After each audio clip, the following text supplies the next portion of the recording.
Yan guys. Yan, dito tayo sa Barangay Sibuyao. Yan, shout out sa mga taga Sibuyao dyan. Yan, mayayaman ng mga palayan ang mga taga Sibuyao. Yan, sagana sa palay ang mga taga Sibuyao dito. Ha, daming palay. Yan, sa kabila. Yan. Dito lang nagkulang sa tubig siguro. Hindi natalukan. Yan. Ganda at may sapa, malapit sapa. Puntahan natin yung nag-isang bahay doon. Delibera natin ang bangus. Yan, padala ni Miss Christine.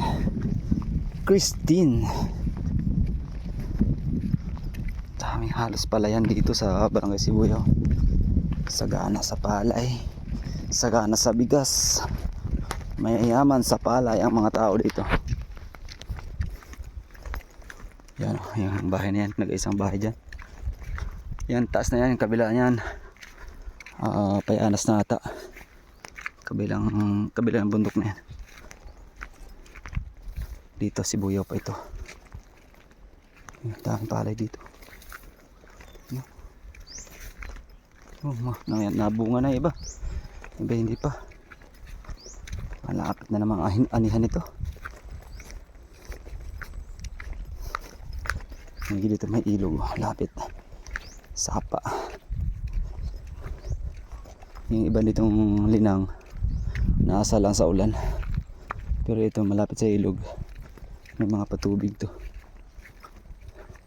Parang walang tao. Ganda ng palay, ganda ng tubo. Ganda ng bunga.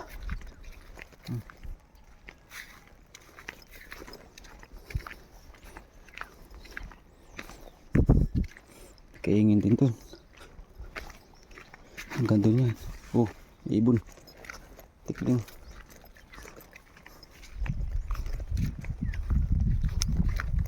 May bukal pa dito.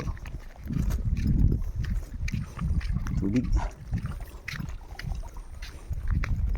Libre sa tubig yung lapit sa bahay dito. Tapo.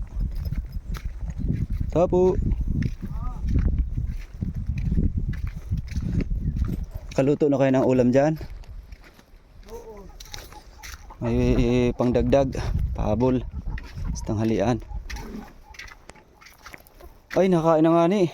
Ang sarap ng ulam ko ano. Oo, sariwang binislad. Padala ni Miss Christine. Christine ba ito itong pangalan? Christina.